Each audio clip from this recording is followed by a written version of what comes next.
ಬಾಕೈತೆ ಏಕೆ ಇವತ್ತು ನನಗೆ ತುಂಬಾ ಖುಷಿಯಾಗುತ್ತಿದೆ. ನಮ್ಮ ಮಕ್ಕಳಾದ ರಾಮ, ಲಕ್ಷ್ಮಣ, ಭರತ, ಶತ್ರುಘ್ನ ಎಲ್ಲರ ವಿದ್ಯಾಭ್ಯಾಸ ಮುಗಿದಿದೆ. ಇಂದು ನಮ್ಮ ಹಿರಿಮಗನಾದ ರಾಮನಿಗೆ ಪಟ್ಟಾಭಿಷೇಕ ಮಾಡೋಣ. ಅಂದರೆ ರಾಮನಿಗೆ ಪಟ್ಟಾಭಿಷೇಕ ಮಾಡಿದರೆ ನನ್ನ ಮಗ ಭರತ ಏನಾಗಬೇಕು?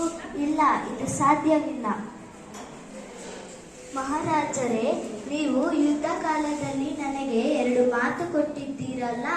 ಮೊದಲನೇದಾಗಿ ನಮ್ಮ ಮಗ ರಾಮನನ್ನು 14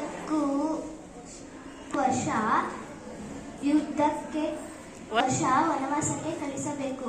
ಎರಡನೇದಾಗಿ ನಮ್ಮ ಮಗ ಭರತನಿಗೆ ಪಟ್ಟಾಭಿಷೇಕ ಮಾಡಬೇಕು. ಇಲ್ಲ, ಇದು ಸಾಧ್ಯವಿಲ್ಲ. ನಮಸ್ಕಾರಗಳು ಪಿತಾಶ್ರೀ.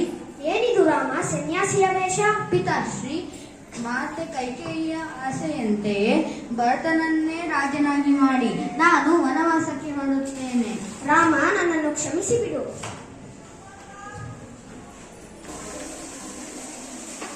ಮಹಾರಾಜರೇ, ನಾನು ಅರಮನೆಯಲ್ಲಿ ಇರುವುದಿಲ್ಲ. ನಾನು ನಿಮ್ಮೊಂದಿಗೆ ಬರುತ್ತೇನೆ.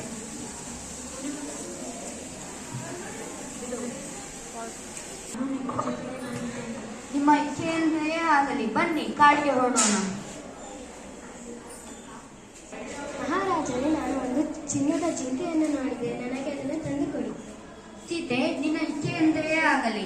ಲಕ್ಷ್ಮಣ, ನೀನು ಇಲ್ಲೇ ಸೀತೆಯೊಂದಿಗೆ ಇರು.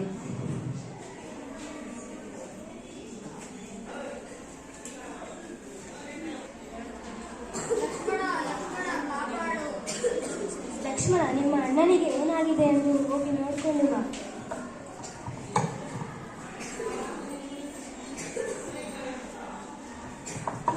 ನೀವು ಈ ಬೆಳೆನ ಎಂದೂ ದಾಟಿ ಹೋಗಬೇಡಿ.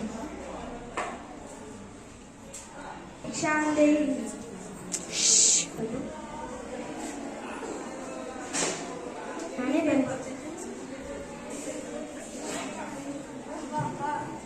ರಾವಣ, ಕಾಪಾಡಿ ಕಾಪಾಡಿ.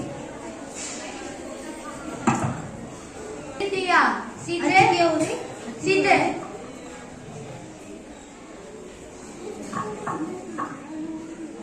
ಸೀತೆಯನ್ನು ರಾವಣ ಅಪಹರಿಸಿದ್ದಾನಂತೆ. ಹನುಮಂತನಿಂದ ಸೀತೆಯನ್ನು ಹುಡುಕಲು ಸಹಾಯವಾಗಿದೆ. ವಾನರ ಸೇನೆಯೊಂದಿಗೆ ರಾವಣನನ್ನು ಸಾಯಿಸಿ ಸೀತೆಯನ್ನು ಕರೆತರೋಣ.